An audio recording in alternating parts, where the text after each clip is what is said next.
Hello, everyone. This is Linda Jo Heffner, and I'm joined today by Arthur Franklin Ross, a U.S. Navy veteran, and he's going to be telling us about his service in the U.S. Navy and his affiliation with the National Veterans Advocacy Association.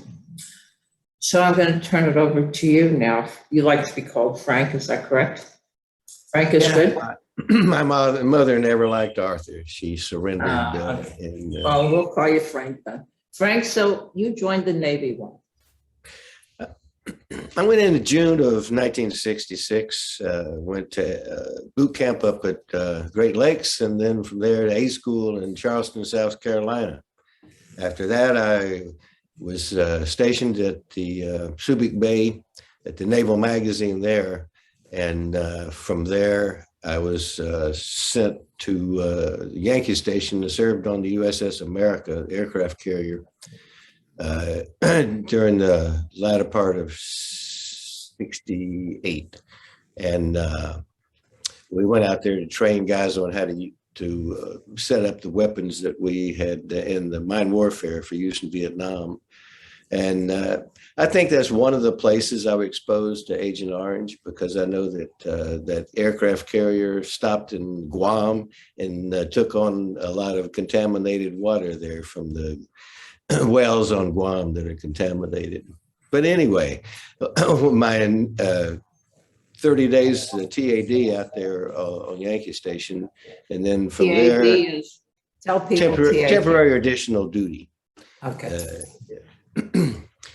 I was in mine warfare. I assembled and tested various components for mines, undersea mines, and we planted a lot of them in Vietnam to stop the junks and the boats that were coming down the rivers, bringing down munitions and troops into South Vietnam. So that was my big job in the Philippines. And from there, my last duty station was Guam Naval Magazine there. And during my tenure there, they were shorthanded in the CBs, the heavy equipment operators, who drove semis loaded with bombs up to Anderson Air Force Base. And when there would be a big push, they were always shorthanded, like we are now with truck drivers. So I had to go, and I was trained to drive a semi truck and haul bombs up to Anderson. When we got up there, one of the places we would sit and wait for the trucks to be unloaded was this stack of 55-gallon drums with orange stripes around them. Tell them about the orange stripe. I don't think people understand why the orange stripe is significant on those barrels. Well, it wasn't significant to me until I found out later what the issues you got from sitting on top of the drums. Agent Orange was shipped in 55-gallon drums with orange stripes around them. But there were a number of elements of that herbicide that were used on Guam over from 58 to in the late 70s, early 80s. And what were they spraying with that? I mean, why would they pick Guam to spray Agent Orange? Why were they doing that? Or I don't even like to call it Agent Orange. I call it dioxin, because there was pink, there was blue, there was white, there was Agent Orange 8. It was all different kinds, same stuff. Same dioxin poison, except in blue. Blue did not have the dioxin in. But so what were they spraying in Guam? Well, the whole island was covered with jungle. I know there were 2 reservoirs, so they sprayed right up to the 2 reservoirs. Is that correct? Well, there was a lot of it was sprayed. There was from the naval base all the way up to the Air Force Base. They had a pipeline. And Lonnie Kilpatrick sprayed that on a daily basis. If they didn't keep the jungle back, then they wouldn't have access to inspect things or to maintain or to keep people back from damaging it or something. So, but the compound where I worked was about 100 yards long. It was not that big. Mine assembly building and a couple of other administration buildings. And how close to your building did they spray that? Well, like I said, the compound was surrounded by fences about 100 yards long, and it's maybe 40 yards deep. Excuse me. And the DOD says spraying within 400 yards, you're exposed, and they sprayed it all around our compound. So you actually, when you got up to go to work in the morning, you walked through it? We get on the truck and we loaded onto a deuce and a half truck, and we're driven. Oh, so you were handling the drums itself? No, when I had the drums, we just sat on them waiting. Oh, you sat on them. They had to wait for the bombs to be unloaded on the truck. So you get out of the trucks, they weren't air conditioned, they were hot as a firecracker in Guam. So any chance you got to get out of them, you got out of them in some place where there was a breeze or something. And, right. But there weren't any benches or any chairs, so we just sat on the drums. Did you notice any leakage when you were sitting on that or anything like? No, there wasn't any on the ones we sat on. There was leakage on some of them around there, but none of them on, we were at least smart. So it was around you. If it wasn't sprayed, it was leaked out. Yeah. Pretty much, yeah. And that's really a tough thing for you to have happen. How was your experience in getting your benefits? Well, as far as going to a doctor and prescriptions and surgeries and things like that, they've been pretty good. I was diagnosed with bladder cancer in 2012. And after about 9 or 10 treatments, they go up the urethra with the lights and camera and tools and stuff, and they scrape them off your bladder. They scrape over 100 tumors off my bladder. And finally it was such bad shape that they couldn't do it anymore. And I kept getting, every 6 months, I'd have another 15 or 20. And they decided to take the bladder out in 2017. And it was just a terrible experience. Every time I would go, every 6 months I would go, and they would go and check me, and I would have, well, you got another 14 tumors, looks like. So then you go back and schedule another surgical procedure, and then you get out and you have to have a catheter for 10 days to 2 weeks, which is a terrible experience. And after 5 years, after missing so much work and living on our savings and stuff, we were in pretty bad shape. Finally, they decided that they had to take the second kidney. They took my left kidney and my bladder and my prostate in 2017. And in 2019, they took my right kidney. And so now I exist on dialysis, 4 hours of dialysis every other day. And before your exposure, Frank, you were a healthy, strong man. Oh, I was in great health. Matter of fact, the first time I went in, the nurse told me I was the healthiest man that she'd had across from her desk in over a year, except for the cancer. Yeah. And so this was so shocking and surprising to you that this happened. Yeah, it was a big surprise. I had. Did you suspect at first that this was related to Agent Orange or the dioxin? Did you always suspect that? Well, it was one of my suspicions because I had another shipmate that served on carriers with me, died about a year ago. And have you lost a lot of friends since that? Well, I didn't keep. I've got one other guy that I served with, And that's about all the contact that I have with guys that have served before. But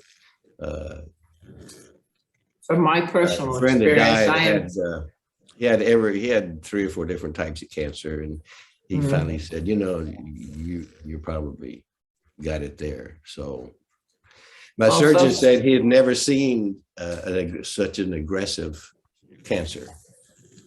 folks, I want to explain a little bit why there's such a diverse amount of cancers amongst our veterans. The dioxin is a bipolar molecule, and so is water. That means they have charges on the end. They attach to each other, and then the water carries the dioxin to every cell throughout the human body. And so, from my personal experience, my husband had a glioblastoma, which was 0.5% chance of him at 29 years old being diagnosed with that. That's like a grain of sand. He had no history of cancer in his family. So it was very unusual to me and very shocking to me. And it wasn't until I came up to the Tampa conference, Frank, that I even had that inkling that Bud had died as a result of Agent Orange. I thought he died of radiation poisoning because he was on the USS Long Beach, which was our first nuclear powered cruiser. And, it was relatively new. So it was quite a shock to me and quite a different thing from that. What would you like the VA to do for our current veterans that are still struggling for their veterans, for their benefits? Well, we need to get the legislation passed through the Congress to force the VA to do the right thing and provide compensation for guys who they've destroyed my life. Yes, and mine too. I mean, and my children. I had 3 children that grew up without a father. So, I have 5 children. 2 of my children have scoliosis, and one of the ones, my oldest daughter, has scoliosis, but also spina bifida, and that's a common yes, yeah. birth defect when you've been exposed to Agent Orange. Yeah, all of my 3 children also have Agent Orange related illnesses, which remained a mystery to me why they would have these at such a young age. And I don't want to go into it for the sake of my children's privacy, but it was really quite shocking to me. And then after I did some research, I discovered that in my family, now we are an Agent Orange family, that this genetic mutation and this Agent Orange effect will be in my family for the next 8 to 10 generations. So it's never over for the Agent Orange family. Most people look at the Vietnam War in 1975, we wrapped it up, people came home, it was over. But I am sick and tired of hearing from my friends, my military friends, and people that their spouses are getting sick and dying. Now, the fact is, Frank, we can't do anything for you and I. We can't do it, but what we can do, folks, and what we must do is first we have to compensate these people that serve. They signed a blank check.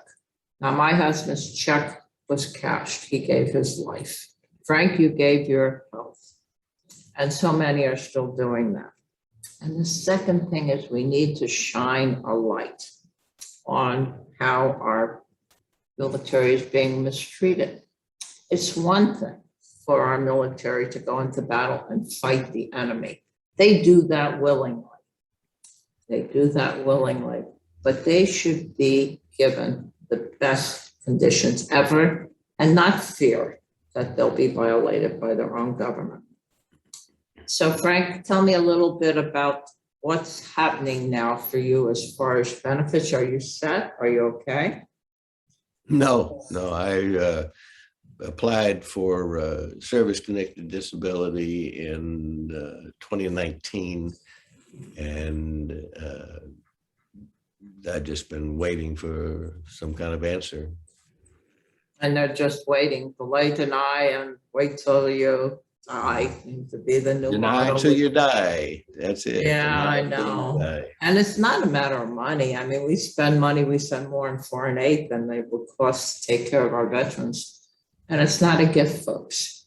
It's a compensation. It's something that was promised to our veterans for the sake of their service. Is there anything you'd like to add, Frank, before we end this? Well, we talked about Agent Orange and the other rainbow herbicides that have been used with and labeled, but we have the copy of a manual that was given by the Navy in 1958 and telling how to make this Oh, yes. this brew that produces the chemicals that are the same as the ones that were used in Vietnam. So And it was used in World War II against Malaysia. So they had all the stats. and They have Korea all was that. also used in Korea. Korea, yes, you're right. 24D and 245T, both of them have been found all over the island, except where the base commanders refused to let them look. So Why they've would done they? everything possible to deny and to obfuscate and to deny access so that we can prove. They want you to prove it, but they won't let you go on the base to prove it. So I just want them to do the right thing. I think they should, and it's way overdue. It's way overdue, guys. We have to do this, and we have to stop allowing our government to. We have the continuation of this with the burn pits that we had over in Iraq and Iran. We had the poisoning in Camp Lejeune. It's like we look at these veterans and think, are these military people? And we think, well, they're expendable. And that's not fair. That's not fair. I felt like my husband was tossed out like yesterday's newspaper. It wasn't good for the service anymore. So out you go. And my husband lived, ate, slept, and loved the Navy. There was only three things my husband loved more than anything. My sailor loved the Navy. He was devoted to the Navy. He was devoted to me, and he was devoted to his children. And I stayed with my sailor till the day that he died. So anything else you'd like to add before I close this up? I just want the VA to do the right thing for all of the veterans that have gone through this. And we're going to push this and make it push to them and make them see that they have to do the right thing. So, ladies and gentlemen, I thank you, and I'm very honored, Frank, to have you here today to speak with me. We will be having other members coming from the National Veterans Advocacy Association group, so look forward to that. This past Monday, I interviewed Commander Wells, who is the chairman and acting executive of the National Veterans Advocacy organization. So if you would, please, you can look up that on YouTube and all the social media. Coming up, we will have more people who will tell us about their experience. So guys, join in. We're going to keep, if you don't help out, your indifference is allowing this to happen. And we don't want that to happen. So Frank, I'm going to turn on a little music here. And with that, I'm going to say goodbye. Thank you, Frank, for joining me today. And we'll see you again, ladies and gentlemen, when I bring another interview of our veterans.